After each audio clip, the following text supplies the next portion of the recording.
Hello दोस्तों, मैं हूँ आपका अपना होस्ट और दोस्त आकाश और मैं आज आपके लिए एक बिल्कुल सच्ची भूतिया कहानी लेकर आया हूँ। तो मेरे प्यारे दोस्तों, आपको स्टोरी अच्छी लगी तो हमें कमेंट करके जरूर बताएं और चैनल को सब्सक्राइब भी याद से कर दें, क्योंकि दोस्तों आपके सपोर्ट करने से ही हम आप सबके दिल से जुड़ सकेंगे। तो ज्यादा टाइम वेस्ट ना करते हुए स्टोरी शुरू करते हैं। इंडिया का मोस्ट हॉन्टेड मेहंदीपुर बालाजी मंदिर। मेहंदीपुर बालाजी राजस्थान में बना एक हनुमान जी का मंदिर है जो पूरे इंडिया में फेमस है। भूत भगाने के लिए इस मंदिर में हनुमान जी की पूजा की जाती है। पर ऐसा कहा जाता है कि कोई भी इंसान किसी भी भूत पिशाच चुड़ैल से पोजेस हो जाए तो उसे ठीक होने के लिए मेहंदीपुर बालाजी ले जाना चाहिए। मगर तब क्या होगा जब बालाजी के आसपास भटक रही काली आत्मा किसी इंसान को अपना शिकार बना ले। अनामिका एक स्ट्रगलिंग फिल्म मेकर थी जो ना जाने कितने वक्त से अलग अलग प्रोड्यूसर से बात करके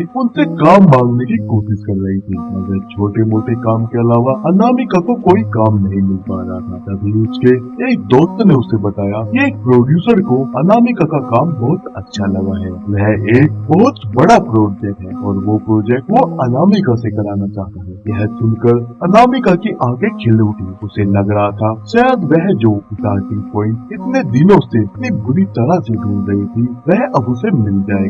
वो अगले ही दिन प्रोड्यूसर से मिलने चली गई। उस प्रोड्यूसर ने बिना कुछ ज्यादा देखे और बिना कुछ पूछे अनामिका को वो प्रोजेक्ट दे दिया। अनामिका बहुत खुश हो गई थी क्योंकि उसे काम के अच्छे पैसे मिल रहे थे। उस प्रोड्यूसर ने अनामिका को बताया कि उसे मेहंदीपुर बालाजी जाकर एक रियल डॉक्यूमेंट्री शूट करनी होगी। इस काम के लिए प्रोड्यूसर ने अनामिका को 10 दिन का टाइम दिया। उसके साथ 5 लोगों की टीम भी थी। प्रोड्यूसर ने अनामिका को एक राजन नाम के आदमी का नंबर भी दिया और कहा कि राजन वहाँ का लोकल मैनेजर रहेगा। अगले ही दिन अनामिका अपनी टीम के साथ मेहंदीपुर बालाजी के लिए निकल गई। फिर अनामिका दिल्ली से 4 घंटे का सफर करके मेहंदीपुर बालाजी पहुँच गई। वहाँ पहुँचकर उसने राजन को फोन किया और उसे भी अपनी टीम में बुला लिया और वो अपनी टीम के साथ मंदिर के पास पहुँच गई।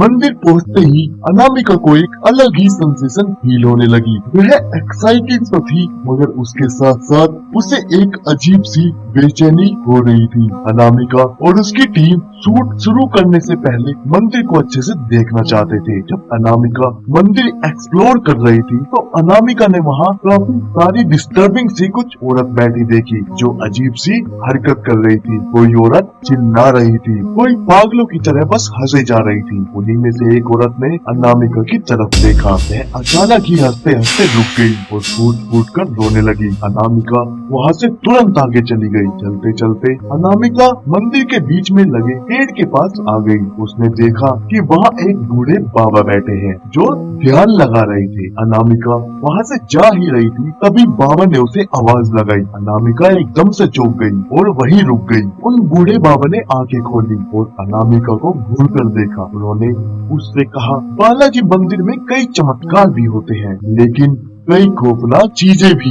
यह कहते ही वो बाबा अजीब ढंग से हंसने लगे। अनामिका के साथ मौजूद राजन उसे वहाँ से ले गया। राजन ने अनामिका को बताया कि अगर कोई उसका नाम पुकारे तो पलटकर नहीं देखना। मंदिर के अंदर जो प्रसाद मिले उसे घर बिल्कुल भी मत ले जाना। हर्षी ने ऐसी बातें पहले भी सुनी थी। उसकी माँ ने उसे बताया था कि बालाजी मंदिर में भगवान की बहुत ही ताकतवर शक्ति है जो लोगों को शैतानी काली शक्तियों से बचाती है। लेकिन अगर किसी इंसान ने बालाजी मंदिर के नियम तोड़े तो वह काली शक्तियाँ उस इंसान को हमेशा के लिए जकड़ लेती है। इसके बाद अनामिका मंदिर में दर्शन करने गई और पंडित जी ने उसे प्रसाद भी दिया। उसने प्रसाद तुरंत वही खा लिया। आसपास भीड़ थोड़ी ज्यादा थी इसलिए पूरा ध्यान मंदिर से निकलने पर था उसका। अचानक अनामिका को किसी ने पीछे से आवाज लगाई और राजन की और उसकी माँ की बताई बात उसको याद नहीं रही या शायद उसके दिमाग से निकल गया और उसने पीछे पलट कर देख लिया और वहाँ कोई नहीं था। अनामिका मंदिर से बाहर तो आ गई थी मगर उसका माथा बहुत तेज दर्द से फटने लगा था। तभी अचानक उसका फोन बजा। वह एकदम से हड़बड़ा गई। अनामिका का फोन उसके हाथ से छूटकर नीचे गिर गया और टूट गया और अपने फोन के टुकड़े उठा ही रही थी कि तभी उसकी टीम का एक मेंबर आया और उसे बुलाकर अपने साथ ले गया। मंदिर से वापस आते ही अनामिका की तबीयत बिगड़ती जा रही थी। अनामिका का मन बहुत भारी होता जा रहा था। उसे ऐसा लग रहा था जैसे उसे ठीक से सांस नहीं आ रही हो। इसलिए वह अपने होटल पहुंचते ही रूम में जाकर दवाई लेकर सीधा सो गई। सोते सोते अचानक ही अनामिका को एक सपना आया। इसमें एक काला साया अनामिका का गला दबा रहा था। अनामिका को ऐसा लगने लगा जैसे उसका दम घुट रहा हो। अचानक अनामिका की नींद खुल गई। बाथरूम जाकर अपने मुंह पर छींटे मारने लगी। पर जब वह बाथरूम से वापस आई उसके दिल की धड़कन एक बार को तो रुक सी गई, क्योंकि उसने देखा कि उसका शरीर तो बिस्तर पर लेटा सो रहा था। उसने कुछ समझ नहीं आया कि आखिर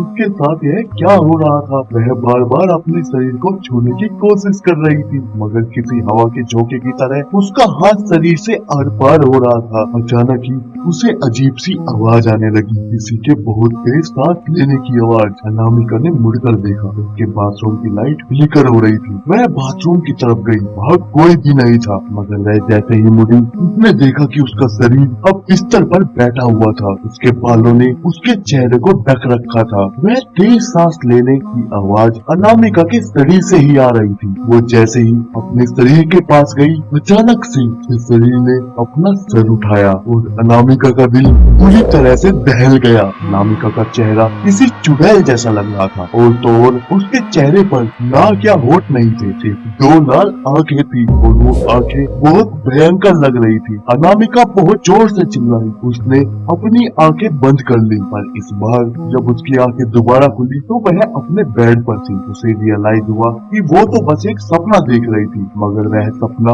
बिल्कुल असली जैसा था। अगले दिन से अनामिका और उसकी टीम ने मेहंदीपुर बालाजी के आसपास शूटिंग शुरू कर दी। उन्होंने फिर से वहाँ कई सारे पोजेस्ड लोगों को देखा, उनका एक्सोर्सिज्म होते हुए भी देखा। 4 दिन तक उन्होंने यही सारी बातें शूट की और बड़े बड़े पुजारियों का इंटरव्यू लिया। अनामिका वैसे तो अपने काम में खूब मन लगा रही थी मगर उसकी तबीयत 4 दिन से काफी खराब हो रही थी। उसके पूरे शरीर पर रैशेस भी हो गए थे। जब अनामिका मंदिर के सबसे बड़े पुजारी का इंटरव्यू लेने पहुंची तो उन्होंने उसे कमरे के अंदर आने से मना कर दिया और उन्होंने हड़बड़ी में मंदिर के स्टाफ से अनामिका को एक रूम में बंद करने को कहा। उस पुजारी ने बताया कि अनामिका पर बहुत बुरी आत्मा का साया पड़ गया था। उसके शरीर के रैशेस कोई बीमारी नहीं बल्कि धीरे धीरे उसके शरीर पर कुछ काली आत्मा के भरते हुए कब्जे के निशान थे। अचानक ही कमरे में अकेली बंद अनामिका को दौरे पड़ने लगे। उसकी आंखें लाल हो गई और उसके शरीर के निशान अब पूरी तरह उसकी बॉडी पर फैल गए थे। अनामिका